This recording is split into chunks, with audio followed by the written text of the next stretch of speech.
Welcome to the Exceptional Sales Leader Podcast with Darren Mitchell. If you're a sales leader looking to take your leadership to a whole new level, then this is the podcast for you. We'll be exploring tips, techniques, and strategies to help you take your leadership to the exceptional level and allow you to enjoy more money, more meaning, and better sales results.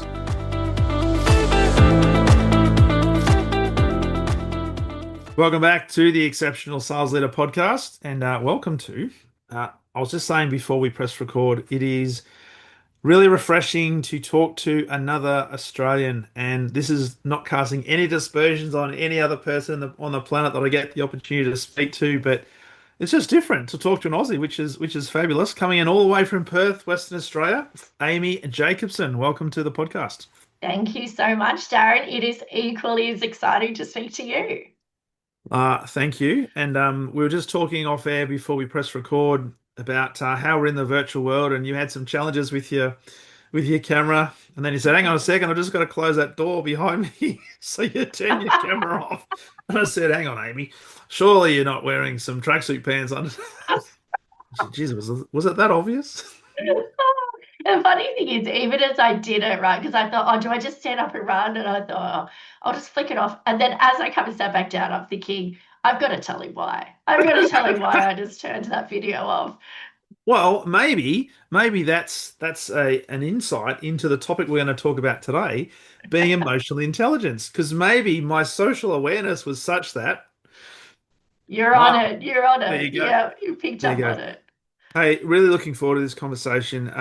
I was telling you that I do speak about emotional intelligence in my training and certainly in the coaching that I do. But you're a twice published author, and your latest book with a magnificent stand behind you called The Emotional Intelligence Advantage, of which I have a physical copy in my hands, and looking forward to delving into this. You're an expert in emotional intelligence, and you've been working in this space for a few years now. Yeah. Before we jump into the topics of EI or EQ, depending on how people sort of refer to it, I always like to jump into people's backgrounds a little bit just to get a bit of a sense of what led you down this particular path, and was there a specific thing that happened, or was it just more of an evolution that led you down to specialize in what you do today in terms of emotional intelligence?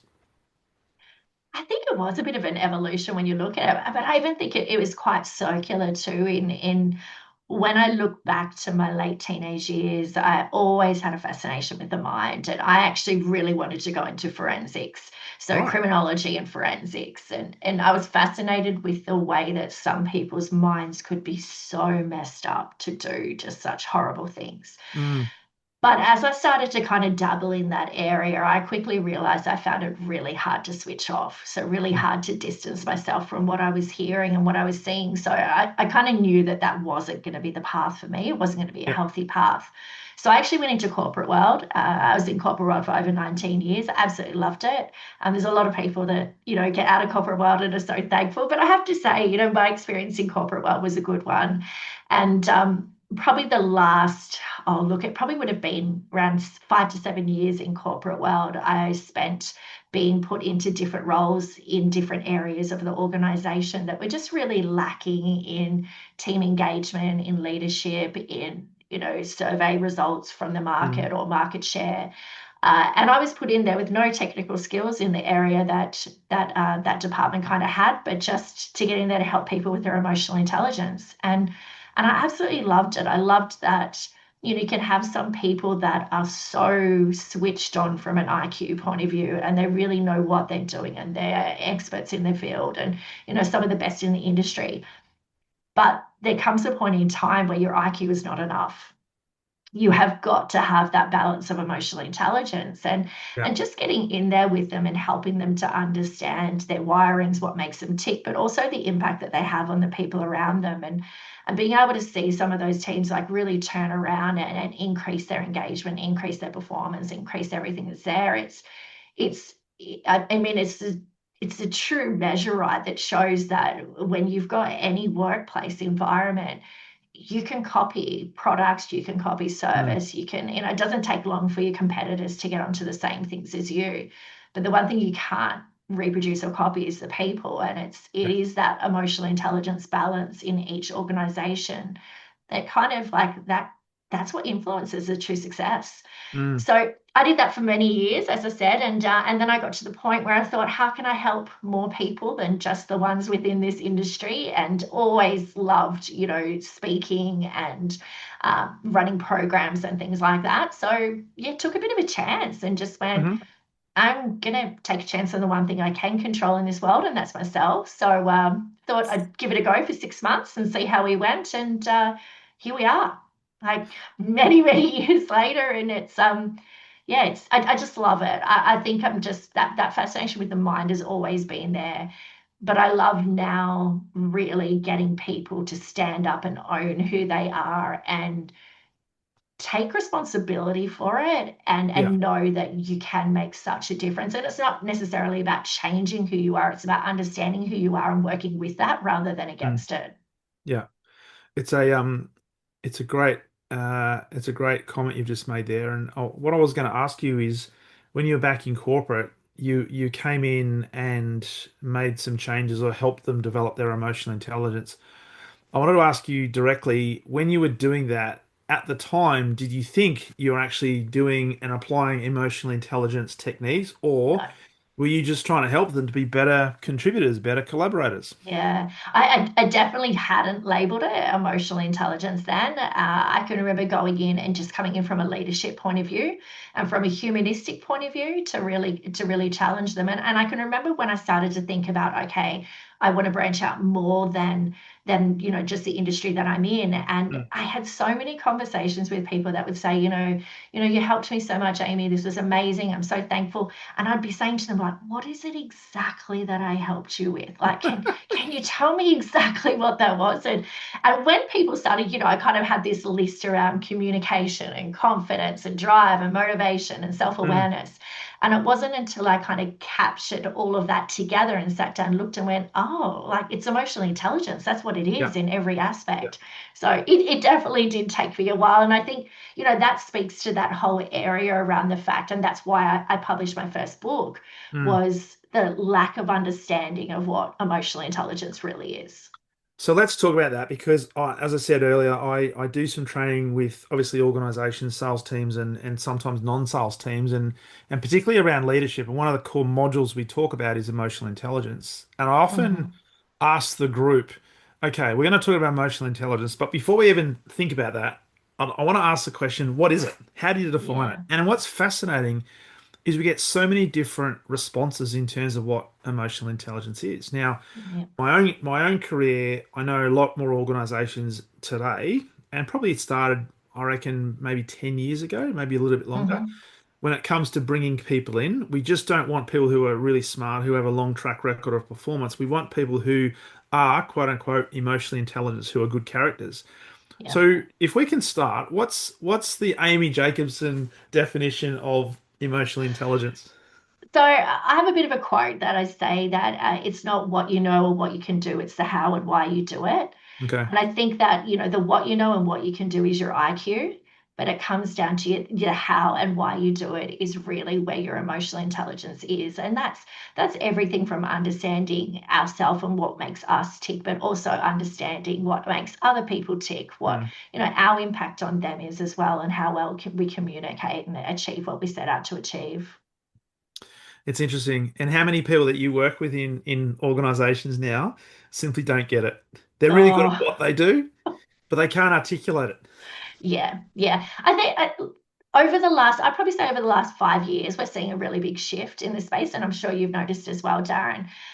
When I first started out in my business, when I went into my self-employed side myself, I can remember so many people saying to me that they just didn't think the world was ready for emotional intelligence yet, and it did have kind of that whole rainbows and lollipops kind of thing about it. Everyone hug each other and sing kumbaya, but Yeah. so really trying to break that mold as well to say to people, sure, like there is that side, there is that, that unity and that excitement and that, motivation aside of emotional intelligence, but there is a much stronger, what I believe in, and the angle that I come from is that ownership side Yeah. and truly owning who you are and the decisions that you've made. So when I go into organizations now, I am starting to see that shift of people understanding it a little bit more and becoming more self-aware.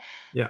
But the ability, like it's a skill, right? Mm. And in every situation, we've got a choice to either respond in an emotionally well intelligent way or not to. So it doesn't matter how many books we read, how many programs we go on, how many courses, how many podcasts we listen to.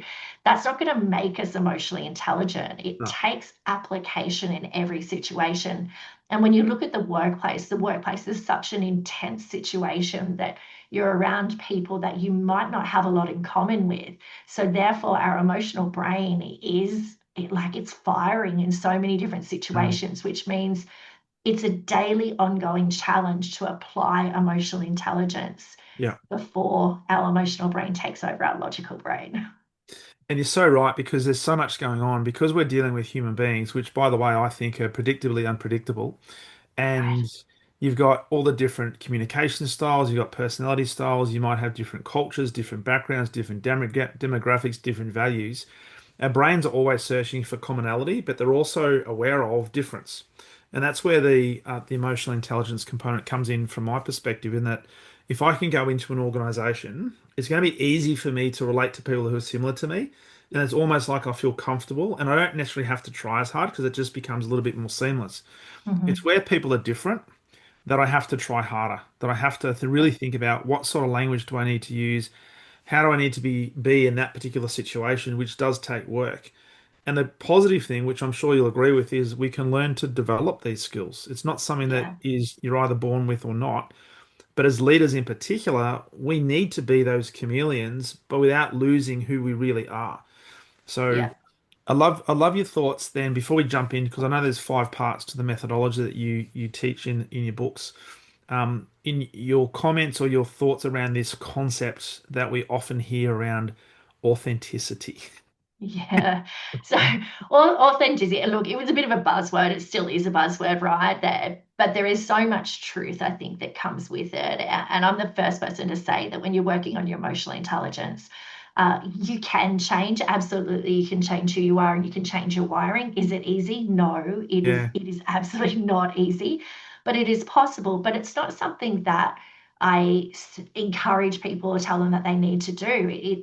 It's about being authentic. It's about understanding the way that you are wired, understanding what all of those neural pathways in your mind, how they're wired based on your values, based on your beliefs. And I don't think we need to change them. What we do need to do is to understand them and be true to them, but also Mm. know that just because they're your values and beliefs does not mean they're everyone else's, That's right? right. And That's it's it. it's that natural way in that our mind is wired that we believe the way that we think and we do things is the best way.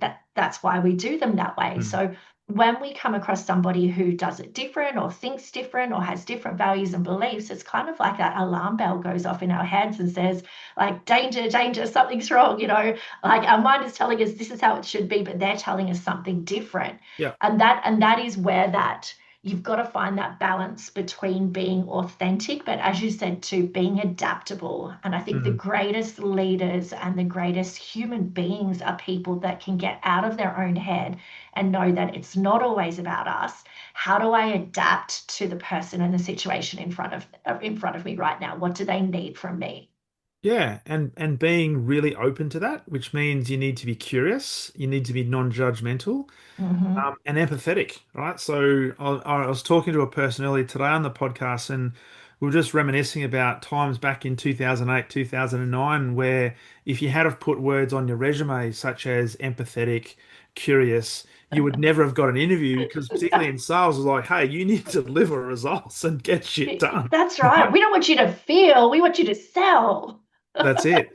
But when you think about, particularly from a leadership point of view, if we're not adaptable, if we're not flexible, if we're not curious, if we're not really clear on what our standards are, and through that not empathetic, we're probably not going to extract the maximum potential out of our team.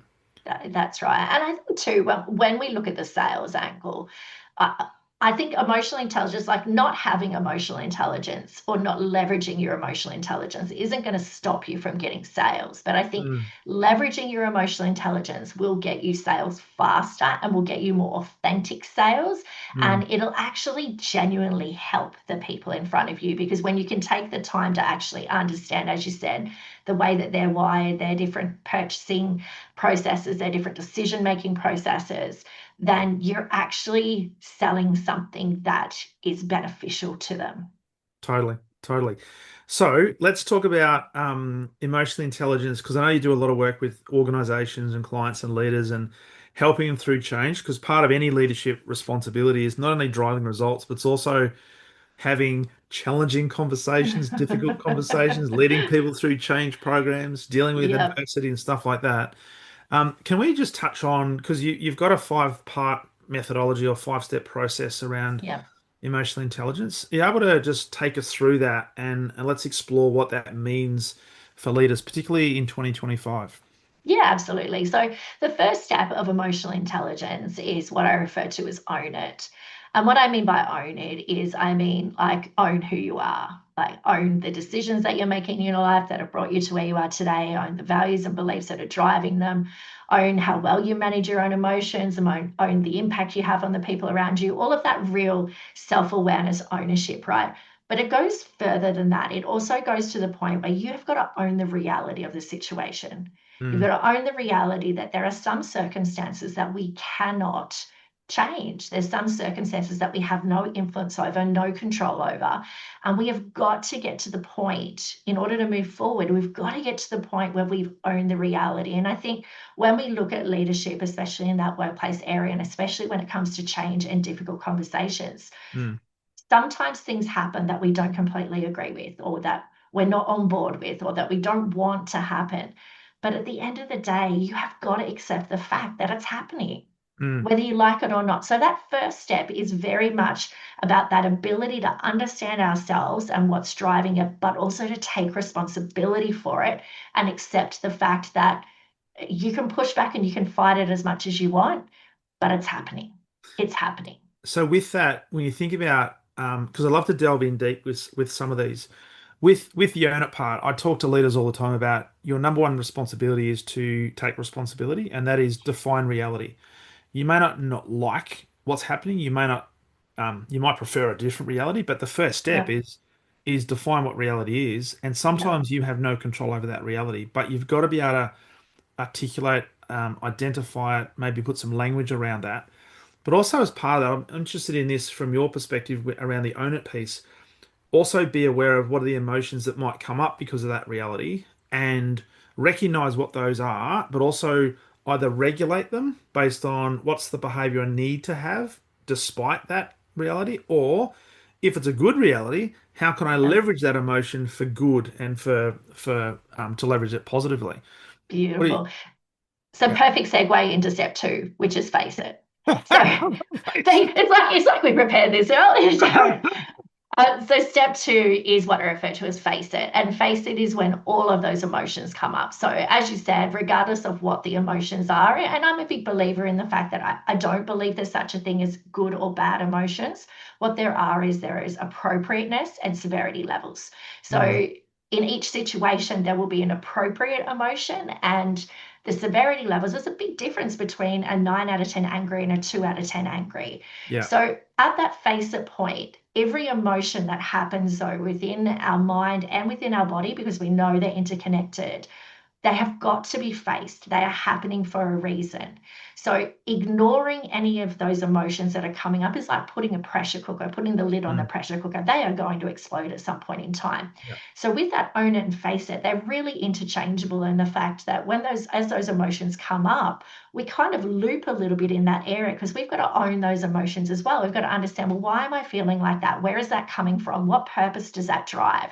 You Yeah. know, how can I understand why I'm feeling that way? And then we've got to get to the point where we face every single one of those emotions and accept the fact that, okay, this is happening. And in order to move forward, I've got to be okay with that. I've got Mm, to be able to, I've got to be able to even acknowledge the emotions. Sometimes it's not about clearing them, it's just about saying, okay, I'm feeling like that, and that's okay. Like, I don't need to fight it. I'm feeling like that, and that is okay. Just don't unpack your bags and stay there. Well, with that, because I often refer to Dr. Mark Brackett in the UK, who created a book and he's got programs called Permission to Feel, Yeah. where through his research, he's come up with something like we've got 16,000 plus words in the English language to define an emotion. And when I ask, particularly Aussies, how you feeling? How do you normally respond? Well, that's Right. good, not bad. Living the dream, and it's about five or six surface level, generalized sort of Yeah. things. So part of this then is facing it, owning it, is to be able to recognize it and be able to language it Yeah. and not being not embellishing it, not making it bigger, but actually No. getting really clear on, well, what is the actual emotion that I'm feeling, and Hmm. how can I put some language around that? So first of all, I can recognize it, and then if Yeah. somebody's asking me, I can better explain it to somebody Yeah. else. And it's not just even recognizing those emotions, right? It's being able to take it that step further to know that a lot of the time when emotion comes up, we tend to label it with what's happening or the situation, or, something external to us. Mm, But to understand what the underlying core emotion is, and quite often that's some form of fear, right? Like it's mm, fear of judgment, fear of death, fear of failure, fear of loss of control. Like yeah, it's quite often our fears that are driving it. So being able to label that, but also being able to chunk it down in that step too, to look, because we are so quick when we're feeling an emotion to blanket our whole life with it.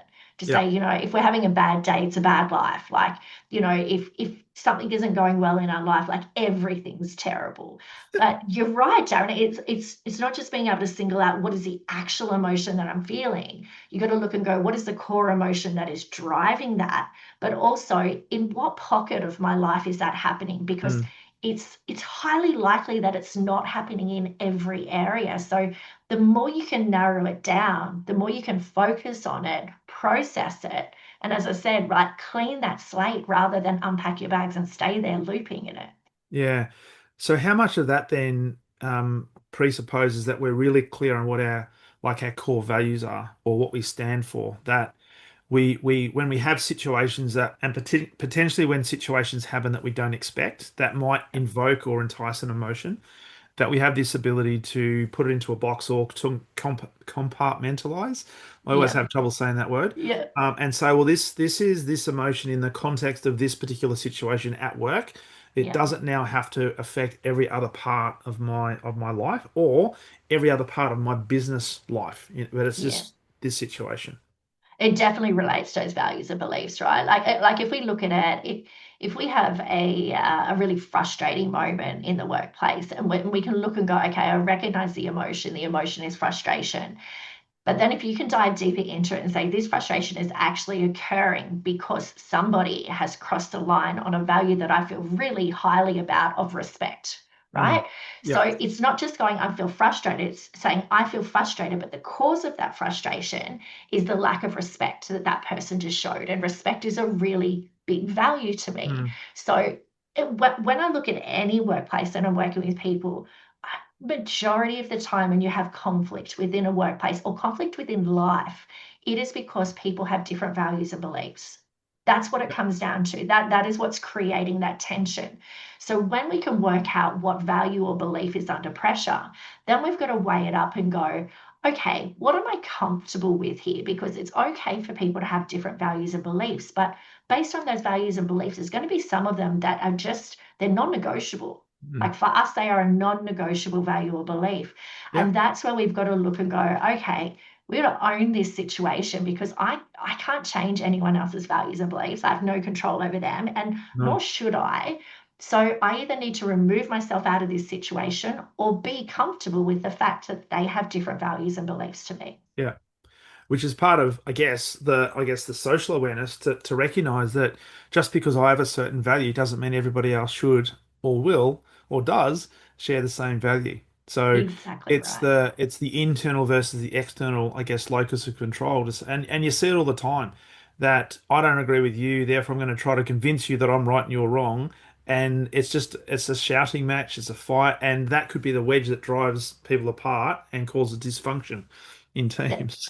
So that's what I like to call the balance between being liked and being respected, Yeah. or between passion and egotistical. And I Yeah. think the minute we get to the point in a conversation where we feel like there needs to be a winner or a loser, or we're trying to prove that we're right and they're wrong, it's our egos that are driving, and the Yeah. conversation's not healthy. There's not going to be a winner. Like No. no one's going to win, because when our egos are driving, we can justify anything Yeah. in our head. We will justify, and we could probably find an article on Google as well to back it up.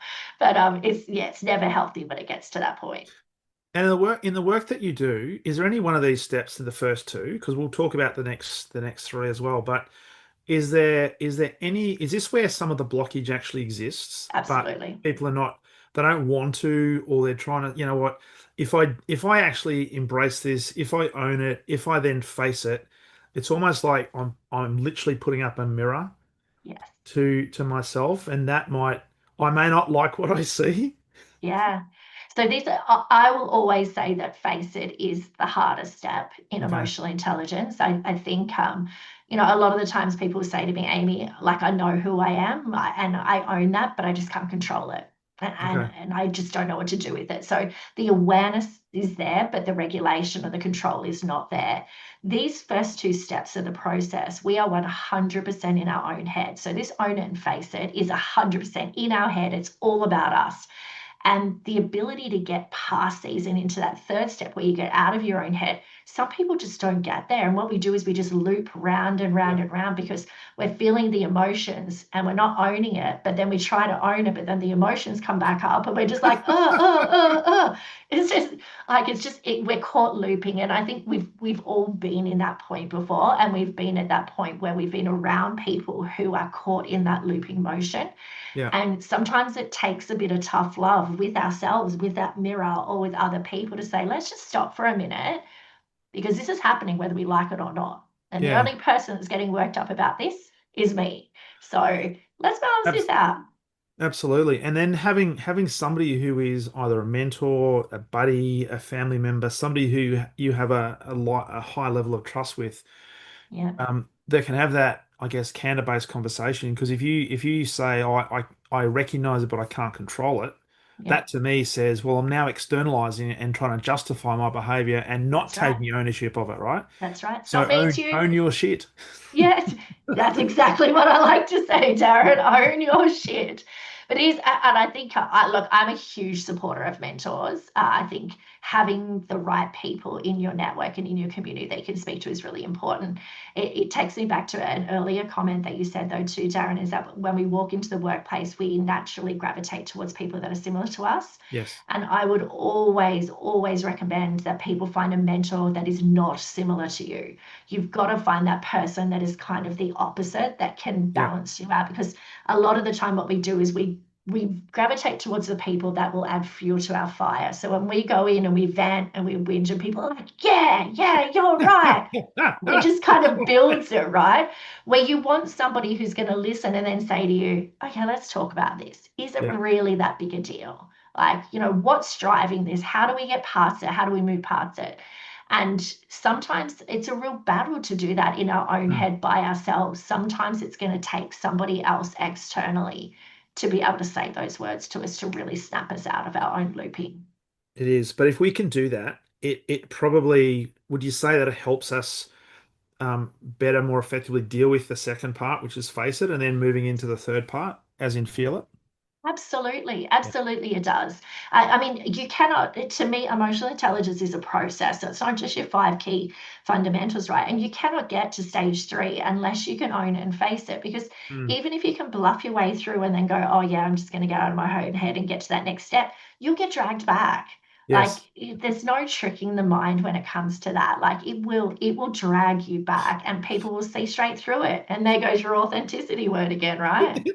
It'll just rear its ugly head until you Yeah. deal with Yeah, that's it. exactly right. And like that pressure cooker, the more you try and fight it, the bigger the explosion. Totally, totally. So let's then talk about the feel it part. So Yeah. we've owned it, we've faced it. Talk to us about the feel it, because is this about um, being able to articulate and not so much embrace the negative feelings, but embrace it so you can now do something with it? This feel it is actually, we get out of our own head at this point, and the feel it is making reference to how are the people around us feeling, and Okay. what are we contributing to in how they're feeling. So this is, you go through the own it and the face it all in our own head, but when we get out of that face and we face those emotions, then we can comfortably say, I'm okay with it. Now it's no longer about me. How are the people around me feeling? Okay. What is happening in the environment around me? So this is when things like empathy come in. This is your empowerment. This is understanding that, different people are wired in different ways, and it's going to take different things in order to help them feel it. This is, if I look at difficult conversations, this is when we realize that actually this conversation isn't about us and our fear. It's actually about trying to help the person in front of us get to the right outcome. So feel it very much is where our strong leadership and our strong people skills come in a way that, how do we look forward? How do we move forward so that we can get to the right outcome? Hmm. So it's about then, would you say reading the room, reading the play, being conscious of Yes. uh, the words we use, the actions we take, and how that will have an impact on people and the environment? Yeah, yeah. Similar to what you were saying before, Darren, in that, everybody has different learning styles, different communication styles.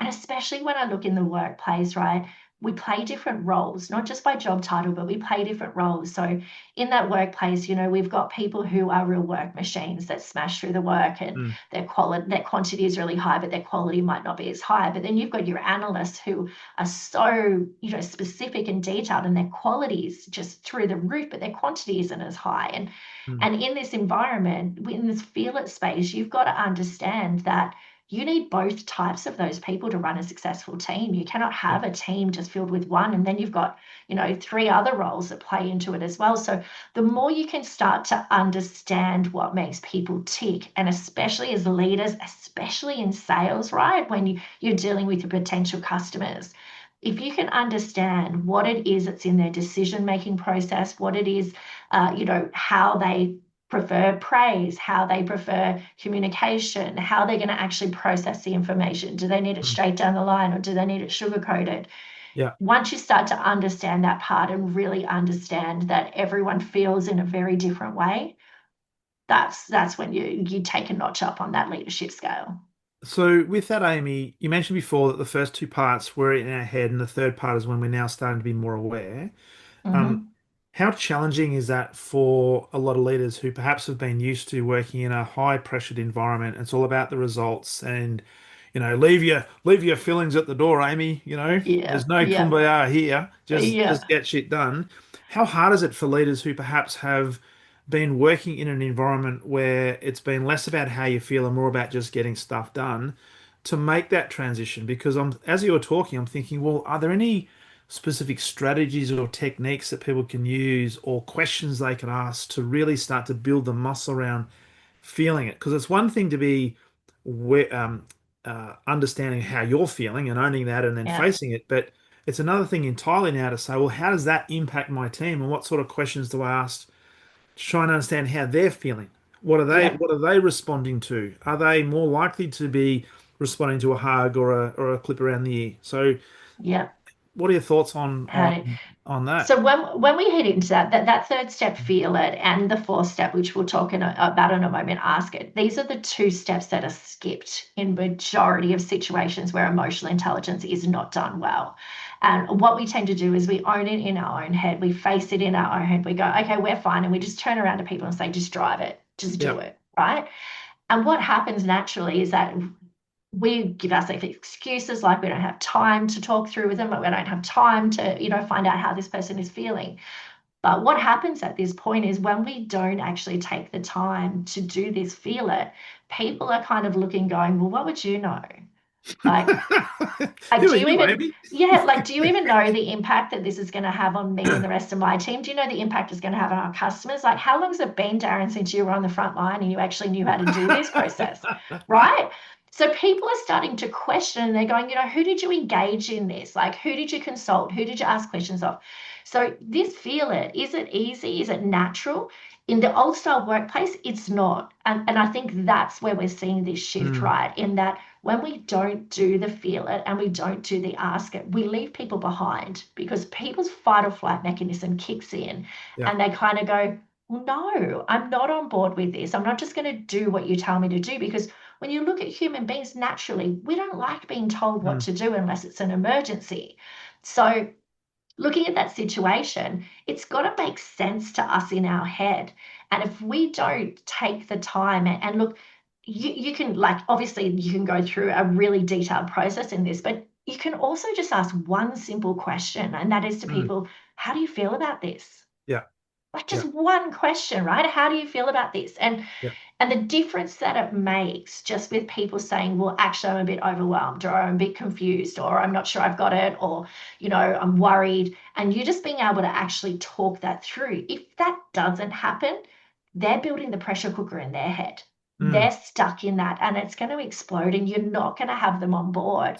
So you've got to ask the questions and yeah, It's interesting you say that because there's a lot of companies that I've been dealing with that are going through some form of change, and is self-inflicted change in terms of wanting to expand, go into new markets, make restructures to help the business. And it's interesting when you talk about that, and often these people, these leaders, have the right intentions, yeah, but they almost assume that people are on board, but they don't ask that simple question. Well, how do you feel about that? Because some of them, and I've actually had a conversation with a few of them that said, well, if I ask them that question, what if I get a correct. response that I now don't know how to handle?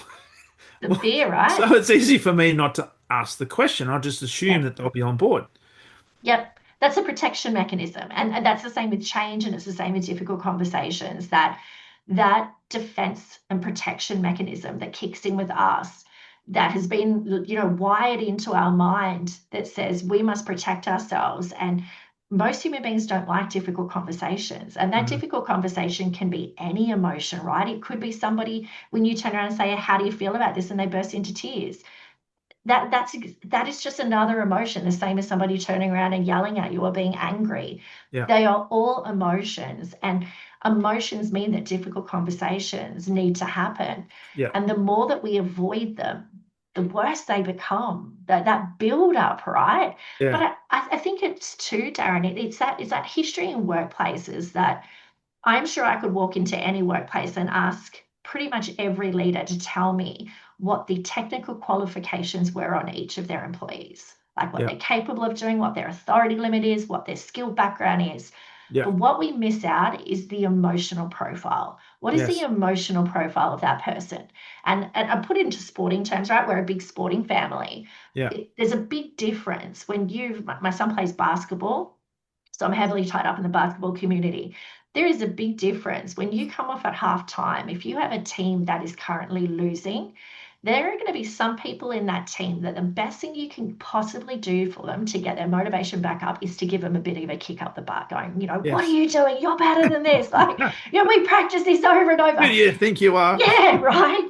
You can beat this thing. So some people will respond to that, and that is Yeah, the way that they're wired, and that is what will bring out that ultimate performance in them. But some other people on the team, that is the worst thing you could possibly do. yeah, Those people need more of a pat on the back to say, "You've got this. Come on." yeah, Like just, think about it, take a deep breath, what can I do to help you? And this is no different than in the workplace. yeah, So those leaders that aren't taking the time to understand the emotional profile or what motivates their team or what takes them to the next level, this is where we miss out. This is where change isn't accepted and isn't endorsed. This is where difficult conversations don't happen. This is where people never hit peak performance. And this is where mm. our culture actually crashes because people get to the point where they're like, they don't care, so I don't care. And that's why, as leaders, we need to make sure that we genuinely care about our people. And if we genuinely care, we'll show a genuine interest in what makes them tick, not just what they can do for me and the company. It's the So, basics of relationships, right? well, who Like, would have thought, right? yeah. What do you mean it's not about me? Who would have thought? Who would have thought? So with that then I'm presupposing then that if we get our own shit together, we own it, we face it, we can then have those questions, ask people how they feel, build that genuine trust-based relationship with empathy. Is the next part when we're asking it? Is this Yeah. around we now almost have permission, because we know people well, to then ask, well, Amy, you need a good kick up the butt because you're not performing, Mhm. versus, hey, Amy, you need a hug because I know it's going to drive you more effectively. Is that what the core of the ask it component is, or is it something different? So it's definitely got that element in there. So your ask it is a communication, right? It's called ask it for two big reasons. It's about asking the right questions, but it's more importantly about answering the questions that are being asked of you. So this is at the ask it point is where our logical brain kicks in. So when we Okay. go through own it, face it, and feel it, it is quite very much driven by our emotional brain.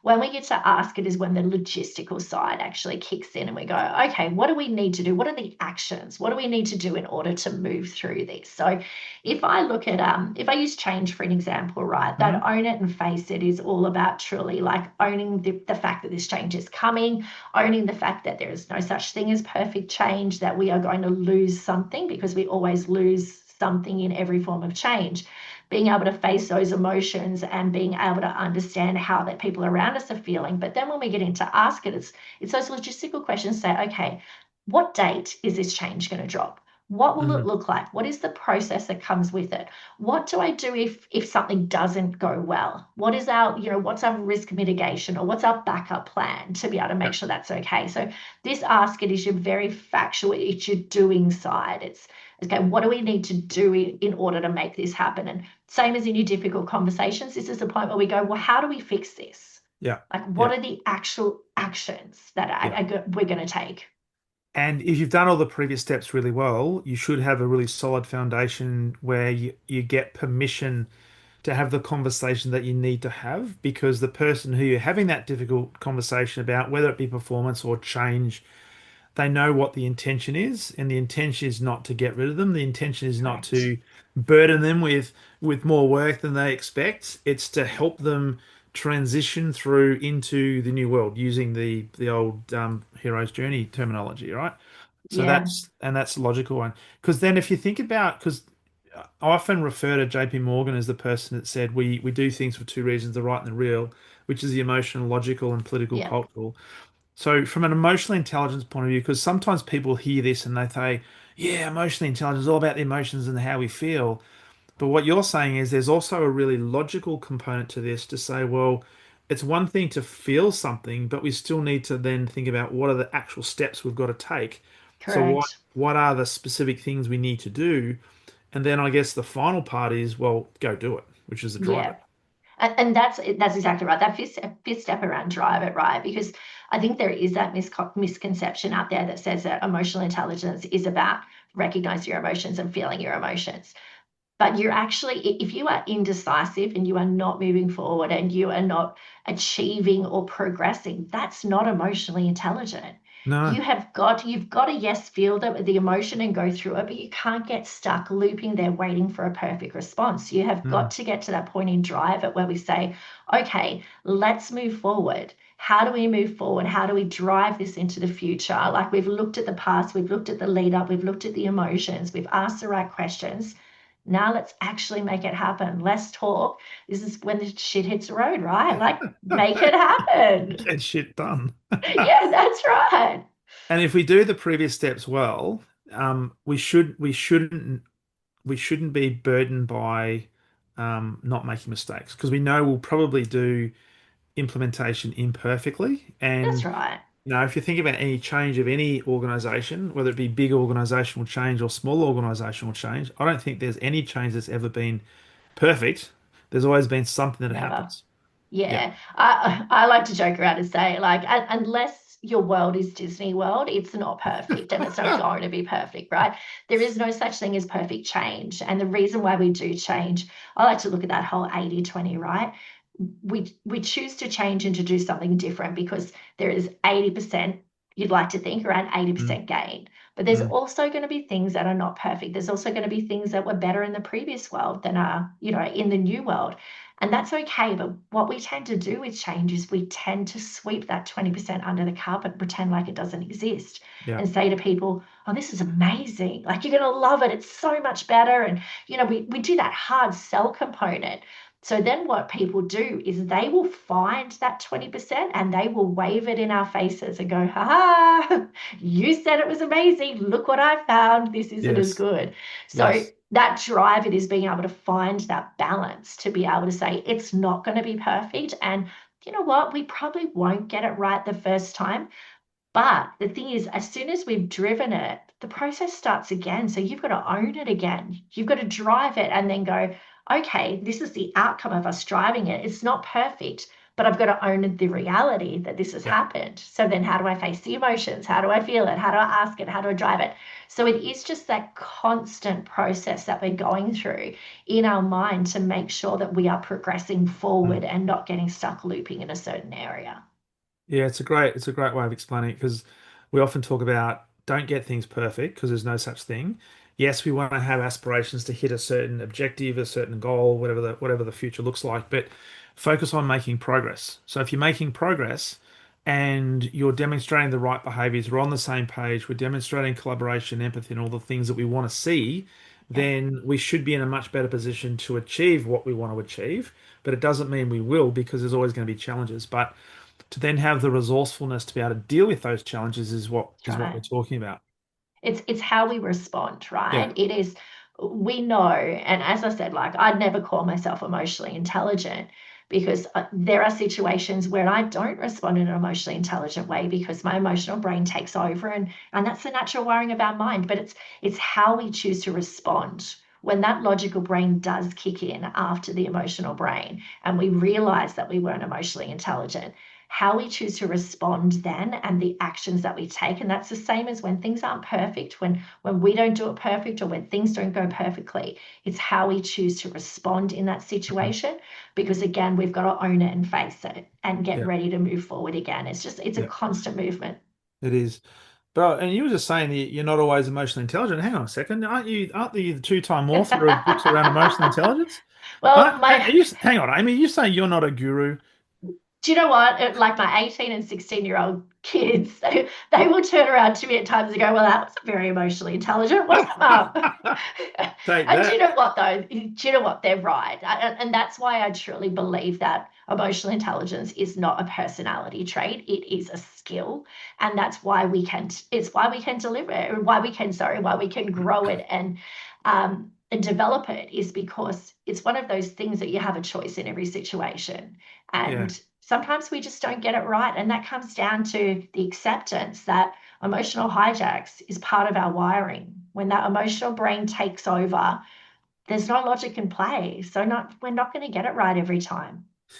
So it's interesting because as you were talking, I'm thinking this word intelligence and sometimes how people can make intelligence as a word mean something, and Yeah, there might be a presupposition that oh you need it's smart, you're always doing the right things, always getting things right. yeah, But as you've articulated, we are unpredictable human beings, and yeah, different situations will affect us in different ways. But you said it so well that when you're faced with a situation, what you do have is you do have the choice in terms of how you respond. Now, yeah, I think all of us have been in situations both in business but also in private lives where we perhaps in retrospect haven't responded in the most appropriate way. Now, that's not to say that it wasn't emotionally intelligent because you still responded, yeah. but the emotional intelligence part would be, you know what? That probably wasn't the best approach. So what am I going to Correct. do next time? Which is a sign of emotional intelligence because at least you Exactly recognize it. right. Exactly. And it's that ability to be able to go back to that person and say, you know what? How I responded in that situation probably wasn't the best way. And it's not how I intended, and it's not how I want, it's not what I believe in. So let me try that again. Or, Yeah, let me apologize and let's talk this through in another level. And yeah. I think the ability to do this comes back to that core understanding of us knowing that nobody can make us feel an emotion. No situation, no people can make us feel an emotion. People and situations happen, and they create a trigger that goes off in our mind, follows a neural pathway based on our values and beliefs, and leads to an emotional response. Mm, And people think that this is ingrained in us to react in a certain emotion, but it's not. If you mm, have a look at all of the people around the world with different values and beliefs, and you had 10 people where the exact same thing happened, you're potentially going to get 10 different emotional responses. When you get a similar response, it's because your values and your beliefs are similar. So Mm. having that understanding that whatever is happening in front of you, the situation, the person, they're not causing that emotion. You are choosing that emotion. And because you're choosing it, sometimes you'll get it right, sometimes you'll get it wrong, but you've just got to own it. That's it. That's it. So I think you might have asked this question, but I was going to ask you a question as we wrap up, Amy, and that is for leaders listening to this, if there was one thing that you would give them as almost like a starting point or a piece of advice, a piece of guidance, apart from, of course, Read my buying, book. buying the book, right? Which is the emotional intelligence advantage. What would that one thing be? I would say the one thing would be to slow down, just to hit pause, to take a deep breath. And I say this for a number of reasons. We live in a very frantic world, and it's become a pandemic in itself that we Mm, must be busy. And I think when we are running in that busy mindset, we're very much living in our conscious mind, and therefore we are not actually allowing time to tap into our emotional intelligence. And we're also not allowing time for our logical brain to come into play. So mm, having the ability to just stop, to think about things and review and reflect on what we're doing, that is where we start to become more self-aware of ourselves.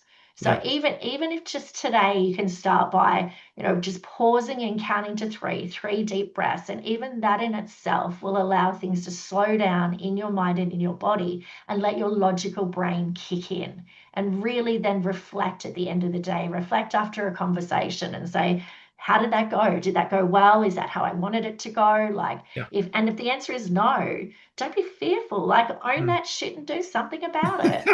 I love it. Love it. Hey, it's been an awesome conversation. I know you've got another podcast to get to, so I'll give you some breathing time to do that, to sit and reflect, to get ready for the next one. Um, I so, love that. so Amy, where can people get hold of you in terms of connect with you, but also where can they buy the book? Yeah, if Where's the you best jump onto place? my website, that will lead you, like all paths lead to home, right? So Yeah, amyjacobson.com.au, you can find the links on there to both of my books. You can find the links to social media with me. I'm quite active on LinkedIn if you want to connect and follow me there. But also on my website too, there are a lot of insights, a lot of different podcasts, videos, articles that you can read as well. So yeah, jump on in and please contact me. I love hearing from people as well. So reach out, let's chat. awesome. I'll put all that in the show notes, and I'm looking forward to delving even deeper into this book as well. So, hey, can I thank you coming in all the way from Perth, sitting. Nice and close for this one, isn't it? Well, it's very close. It's very close. It's only a 4 hour, oh, 3.5 hour, depending on which way the wind blows from Yeah, Melbourne to yeah. Perth. Flight. Yeah. But hey, greatly appreciate you being on the podcast, and keep up the fantastic work. Awesome. Thanks, Darren. It's been an absolute delight to chat with you. All the best.